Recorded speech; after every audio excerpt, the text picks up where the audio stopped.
It's What the Flick, everybody. Ben Mankiewicz, Alonso Duralde, John Iadarola. Our discussion of Fargo, episode 8. Just 2 more. This called The Heap, and a dramatic moment in this, in that you have no idea that we're moving a year into the future. Like, what the? Dave is not watching the show, but he sort of, is kind of in the room sometimes when I am, and he actually just looked up and said, "Did that say 1 year later?" Yeah. Like, yep. At a moment where you just don't think that it's possible we're going to go 1 year later, although after Molly's conversation with returning to Three's Company Chief Bob Odenkirk, like Mr. Furley, Mr. Furley, right, returning, no, I'm not gay, right? Pretending to be, just explain it one time. But she can't explain it. He won't listen. He won't listen, and so it is stagnant. Like, the story was stagnant, so we move a year to the future, and that was a very nice moment to learn that Colin Hanks and Molly or that Grimley and Gus and Molly are together, and they're having a kid. The logging festival's a major turn on. It is, apparently they got chainsaws. Right, exactly. It was all you can eat, and they were into it. And also nice that, like, he said, in referring to Molly, to Greta, is mom home? Yeah. Like, well, and she calls her mom. Oh, I listened for that. I missed that. Yeah, I thought that was a great little moment. That was nice. So it was nice, but you don't get a lot of sweet moments, really. No, or at least not one. Usually, if it's a moment of personal triumph, it's at the expense of something horrible, like Lester. Let's jump right to the end for a sec, because so we got Lester in Vegas, and he's like, I mean, first of all, any girl who you don't know who smiles at you that much in Vegas is a hooker. I don't know if Lester realizes that. But she's with a group, though. She's with a group. And he might not mind, frankly. Right. But that's going to cost him $500. Salesman of the year, please. He can afford it. Right. Also, maybe bargains are down. Maybe he gets her a nice life, a car, and dental package. That's right. Maybe $250. But when he sees Billy Bob in the side of the room talking, looking completely different, it's not just that his hair is white. Like, he has a different. He looks like a demeanor. He has a different demeanor. Like, it's a different person. Charming. He's actually telling a story to a group of people who are laughing, which is not the Lord Malvo we know. Right, and he's telling it with a sort of with cadence, and Panache. inflection. Brio. Right. It's like, and not just a deadpan, creepy delivery. Right. So the bangs are gone. It occurred to me. Good. Is this crazy? Is it possible it's a different person? Is it possible it's Lorne Malvo's brother? I think we've seen Jake, John Malvo, Randy Malvo, Mickey Malvo. Yeah. We've seen a lot of changes in terms of how Lester carries himself and looks. Like, even his hair was cooler and more bed hair and stuff like that. And he certainly has a newfound confidence. I mean, we would have expected that he was sort of going along a path kind of like we imagine Malvo probably did early on in his career. And so we would imagine that Malvo, whatever evolution he had to do, he'd already done it. And so for him to change so fundamentally, I have to imagine that that's part of a job. Yeah, let's not forget Malvo is very convincing as the preacher guy, from wherever. So he's set up to, he's in on that. He could be on the job, That's a scam. He's running something he's doing. Although it's hard to imagine that he's there and Lester's there and there's not a connection between those two things. Well, it's possible. It's Vegas. People, you run into random people in that cross bar, paths. I have to imagine that the salesman conference, they publicized that. The salesman of the year, that name is probably available online. And Lester is still the sort of, I guess, the loose end that Malvo might want to tie up. I mean, Lester did totally valid point. Although he's had a year to do it, and I think he knows that Lester can't hang Malvo without hanging himself. So he may have been following Lester and thinking, okay, there's nothing to worry about here, and then and maybe he thinks this is a safe place to go talk to him. I now think that's probably true. That is, but I was really struck by the difference in behavior. And didn't you think that as they pushed in, he was going to turn around? He was going to finally turn. We were at least going to get well, like the start of a turn, and then they cut to black. Right, but not they didn't. Yeah. They played it well. Meanwhile, Key and Peele are in the file room. They're terrible at their job. And also, like when they knock the commendation. When That's they knock, I have a commendation. When they knock the billboard down and reveal the photo, and they're like, I'm like, you guys put that photo up there. And presumably the billboard. And you presumably put the billboard over it. Right? But a year passes, you forget what was on the wall. You know. Right, you forget the entire reason that you're in the file room. You've been banished to the file. You've spent a year sort of, doing Steve McQueen in The Great Escape, bouncing the tennis ball. You know. That's why House does that all the time. He references Steve McQueen. Anyway, I just put that together. Have you seen The Great Escape? No, you haven't. I did, but I was really, really young. I did it was with the dirt in the pants, right? That's right. Yeah. Yes. Okay, I remember that. Yeah, I was a kid. It's on TCM a lot. I'll have to watch it then. But yeah, so that was one of the reasons. So we bring up the Key and Peele. They put the element that's going to be necessary up there, and obviously they're the link that the nice lady pregnant cop needs. Molly. And so all of the pieces were sort of set up. I know that you're saying it was stagnant, which is true, because she tried to lay out her case to Bob Odenkirk, and he wouldn't listen. He admitted he was wrong on the drifters. That was the wrong way to go. But all of the pieces were set up. I think the year break is odd. I guess they wanted a curveball, perhaps, or maybe this is part of it. Is a true story, after all. We do have to tell the truth. But I thought it was odd. I don't know. I mean, we're led to believe. I mean, we're led to believe just complete the Bemidji incompetence. You understand. I do want to know about the brother's trial. Like, the brother could not. went to jail. There couldn't be no. There was no defense. No alibi. His wife is No like alibi. he wasn't home that night, as you suggested last week. Maybe that. Right, somebody can't say that night that what are you talking about? He was bowling, or whatever. There's no fingerprints on the pictures or on the hammer.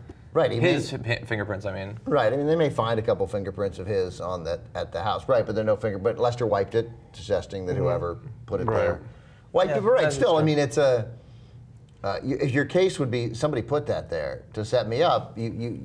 You could make that. Well, maybe we're not there at the trial yet, but Lester is proceeding as if he has nothing to worry about. He's carried on. I think he said something about people going to jail as part of his personal tragedy he's been through. People die, people go to jail. I thought he was sort of referencing each of the people. Yeah, that's right. But also, I mean, the brother is not totally befuddled about what happened. He believes Lester set him up. So I have to imagine that his lawyer would have pushed for the police to go investigate. They perhaps could have found the other pictures in that boudoir set that Lester still has, unless he threw that away in his house. But that wouldn't indicate anything if the wife decided to give him one of them. Yeah, I guess that's a good point. But you'd think that basically the brothers' legal team would have somehow found Molly. Right, that's yes, right. exactly. At some point, and Molly would go, I think you're right. Yeah. Because she would, Let me show you this chart I got in my trunk. Right, she would be interested in anyone believing her, unless we're going to learn that she wouldn't have that he talked was to the brother. Wouldn't face the death penalty in Minnesota, but whatever. Like he pled out. Yeah. It seems but you can't plead out to anything that you killed the chief of police. Homicide? There's no.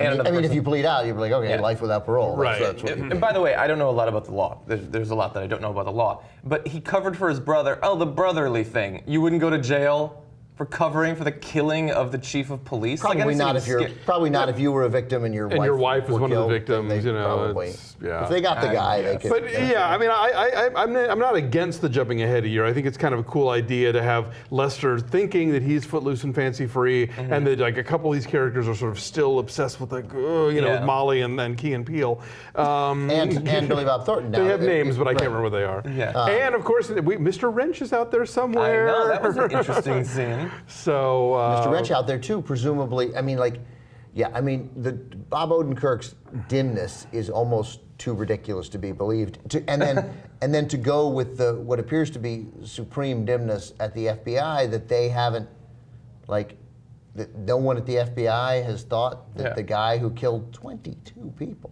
Yeah. Like a mass murderer. Look at that picture. It's obviously him. Right. It's Billy Bob Thornton, and it's the same photo. It's the same guy who dragged this person out, and they were working this case in Bemidji, and there's it just like should be better. Well, and what they said. I bet you in real life though, this kind of thing happens all the time. It may they're well. just all lying there, and nobody connects the dots, or no one's listening to the person who does. I mean, it takes on all these cases. It takes a dogged investigation, and you don't have to be that great a cop but you have to be determined and believe in what you're doing. And they got around that on the show in that conversation by suggesting that it's all terrorism at the FBI. And that was true for a while. I don't know that was still true in 2007, but they were like, we're whatever. This doesn't interest us. Like that's why, and that's why. A random person killing 22 people. We're worried about terrorism, not 22 people being shot up in an office building. Well, and 22 members of a crime syndicate. I'm sure they were kind of like, they just sort of like these things happen and that they take care of their own, you know.